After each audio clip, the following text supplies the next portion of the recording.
Well, today we're going to be looking at our negative exponent rule.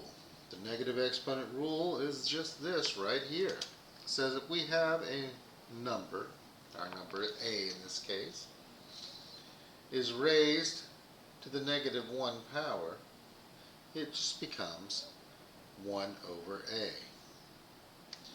All it does is move it top to bottom. A negative exponent does not indicate a negative number.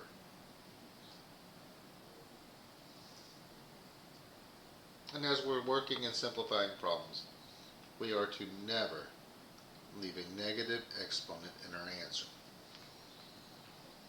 So looking at our first example right here, we have y to the negative 4 times y to the third power. Using my rules of exponents, we're going to go through and first do y to the negative 4 plus 3, put these together, which then would give me y to the negative 1 power. Well, again, my instructions said never leave a negative exponent, so I'm going to rewrite this as 1 over y to the first power. And that's where we would have to leave it at this point with all the information we have. Moving along, looking at another example here, I want to distribute this inside of here first. So this gives me r to the negative 4 times negative 3. This will then become r to the positive 12 power. No negative exponents, so you can stick a fork in him because he's done. Nothing else to do at this point. Now with this one right here, since we have our rules of negative exponents, I could treat this one here as, oh, this is really x to the third times x to the negative 9 times y to the negative 5. And simplify my x's this way. This would give me x to the negative 6, y to the negative 5th. But remember, our instructions said no negative exponents. Since this one's negative, he's going to migrate to the denominator. Here, this one will migrate to the denominator as well. There's nothing left in my numerator, so I always put a 1 as a placeholder. Denominators do not need the 1 as a placeholder. It's understood to always be there, but our numerator does need a 1 as a placeholder. Looking at this next example right here, we're again going to distribute this in here to both of these pieces. This will give me r to the 4 times negative 3 over s to the negative 3. So this one becomes r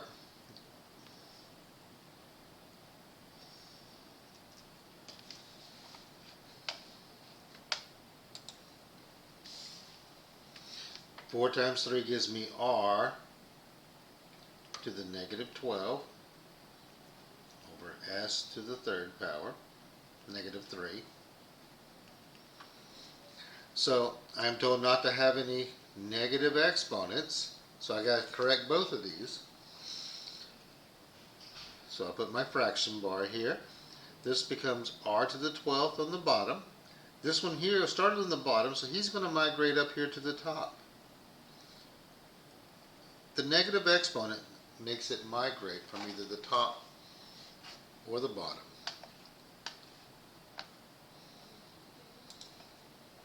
Here we're going to look at another example.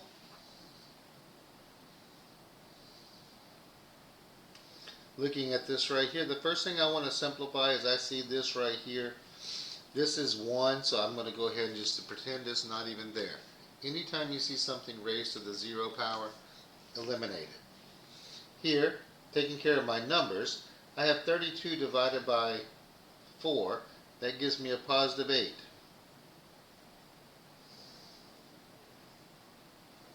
Okay? This one, using my rules of exponents, that would be the 4 minus a negative 2 So this minus a negative 2 becomes 4 plus 2, or x to the 6th power. This one is going to make him migrate from the top to the bottom. And then we can stick a fork in him, because he would be done at this point until we know what x and y are. And one last example right here. Again, I'm going to distribute this into each of the pieces here first. So I'm going to have 2 to the negative 4. I'm going to have x to the negative 4 times negative 5 will give me a positive 20. Y to the negative 36. On the bottom, I'm going to have 6 to the negative 4. And then I'm going to have x to the negative 12. Now let's go and clean some of this stuff up a little bit. I'm dealing with my numbers here. I can take and move each of these top to bottom. So this becomes 6 to the 4th,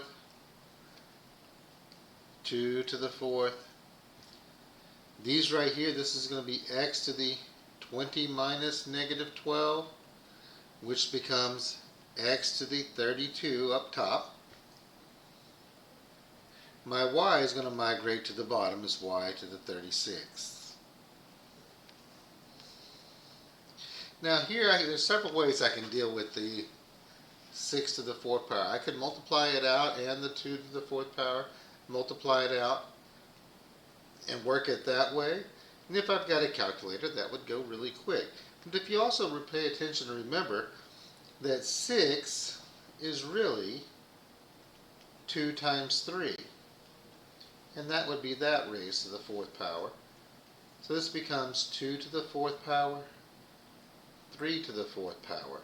So if I write it like that, 2 to the 4th power, 3 to the 4th power, my x 32 over 2 to the 4th power, y to the 36, I now have the same thing on the top and bottom right here. And these divide out making 1. So I'm left with 3 to the 4th power, which 3 to the 4th power is 81, x to the 32nd over y to the 36. Negative exponents. Has nothing to do whether the number or our term is positive or negative. It has to do if he's going to be on the top or the bottom. Enjoy!